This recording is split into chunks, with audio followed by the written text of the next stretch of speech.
구독, 좋아요 부탁합니다. 권모술수의 기본 원칙 요약. 안녕하세요 여러분. 오늘은 권모술수의 기본 원칙에 대해 깊이 있게 이야기해 보려고 해요. 이 장은 권모술수를 이해하고 실생활에 적용하는 데 중요한 지침을 제공합니다. 1. 신뢰 구축의 중요성. 권모술수에서 가장 중요한 원칙 중 하나는 신뢰를 구축하는 거예요. 사람들은 신뢰할 수 있는 사람에게 마음을 열고 협조하려는 경향이 있죠.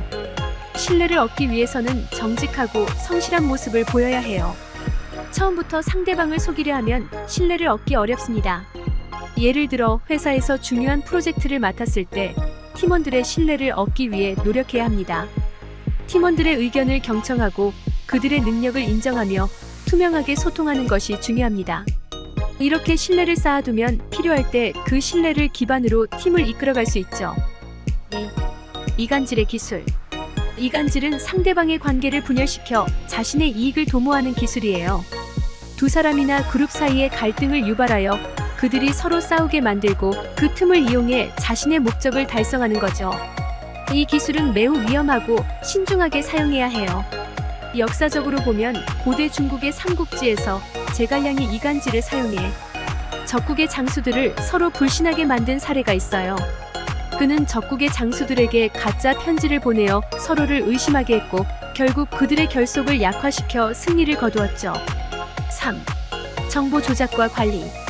정보는 권력입니다. 정보를 어떻게 관리하고 조작하느냐에 따라 상황을 유리하게 이끌 수 있어요. 여기서 중요한 것은 어떤 정보를 흘리고 어떤 정보를 숨길 것인지 전략적으로 결정하는 것이죠. 예를 들어 한 기업이 새로운 제품을 출시할 때 경쟁사에게 가짜 정보를 흘려 혼란을 줄 수 있어요.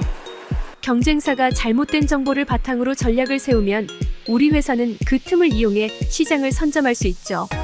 하지만 이런 전략은 도덕적이고 법적인 한계를 넘지 않도록 주의해야 합니다. 4. 감정 조절의 중요성. 권모술수를 사용하는 데 있어 감정을 잘 조절하는 것이 중요해요. 감정에 휘둘리면 냉정한 판단을 할 수 없고 전략을 제대로 실행할 수 없죠. 항상 침착하고 냉정하게 상황을 분석하고 대응해야 합니다. 고대 중국의 병법서인 손자병법에서도 감정 조절의 중요성을 강조하고 있어요. 손자는 화가 나더라도 상대에게 드러내지 말고 기쁘더라도 감정을 절제하라고 말했죠. 이는 적에게 우리의 의도를 노출시키지 않기 위한 전략적인 조언입니다. 5. 상황 분석과 예측. 상황을 정확하게 분석하고 미래를 예측하는 능력도 권모술수의 중요한 원칙이에요. 이를 위해서는 다양한 정보를 수집하고 그 정보를 바탕으로 합리적인 결정을 내려야 하죠. 예를 들어 시장 상황을 분석하여 향후 트렌드를 예측하고 그에 맞는 전략을 세우는 것이 필요합니다. 이를 통해 경쟁사보다 한 발 앞서 나갈 수 있고 더 큰 성과를 거둘 수 있죠. 6. 상대방의 심리 이해. 상대방의 심리를 이해하고 그에 맞는 대응을 하는 것도 중요한 원칙 중 하나예요. 상대방이 무엇을 원하는지, 어떤 두려움을 가지고 있는지, 어떤 상황에서 어떻게 반응할지를 이해해야 합니다.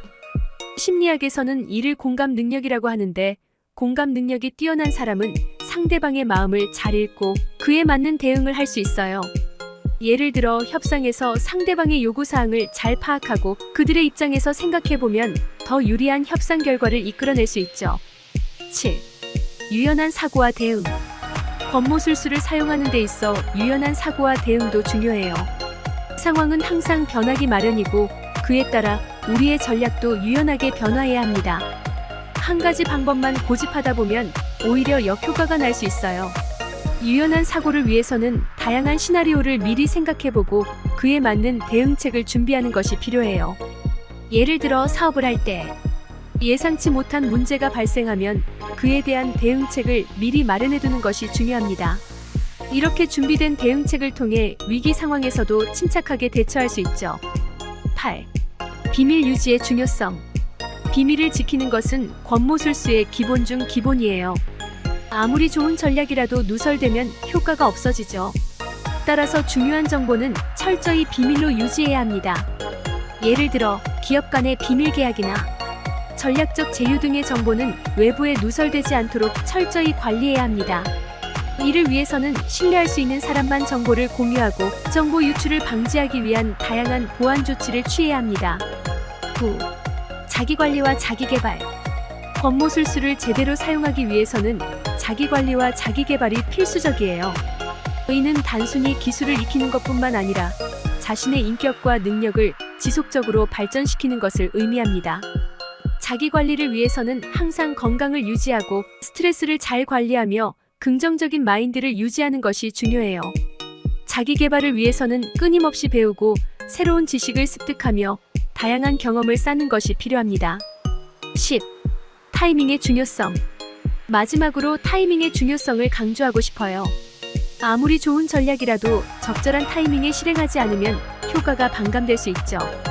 따라서 상황을 잘 파악하고 가장 적절한 시기에 전략을 실행하는 것이 중요합니다. 예를 들어 주식시장에서 특정 주식이 급등할 것을 예측했다면 그 주식을 매입하는 적절한 타이밍을 잘 잡아야 합니다. 너무 일찍 매입하면 자금이 묶일 수 있고 너무 늦으면 상승 기회를 놓칠 수 있죠. 따라서 타이밍을 잘 판단하고 행동하는 것이 필요합니다. 이렇게 해서 권모술수의 기본 원칙에 대해 자세히 설명해 드렸습니다. 이 원칙들을 잘 이해하고 실생활에 적용한다면 여러분도 다양한 상황에서 더 유리한 위치를 점할 수 있을 거예요. 권모술수는 단순한 책략이 아니라 우리의 삶을 더 지혜롭게 만드는 도구입니다. 이를 통해 여러분의 삶이 더욱 풍요롭고 성공적으로 되기를 바랍니다. 위 내용은 권모술수의 기본 원칙 각 원칙마다 중요한 내용과 예시를 포함하여 상세히 설명해 드렸습니다. 필요에 따라 더 구체적인 사례나 추가적인 설명을 포함할 수 있습니다.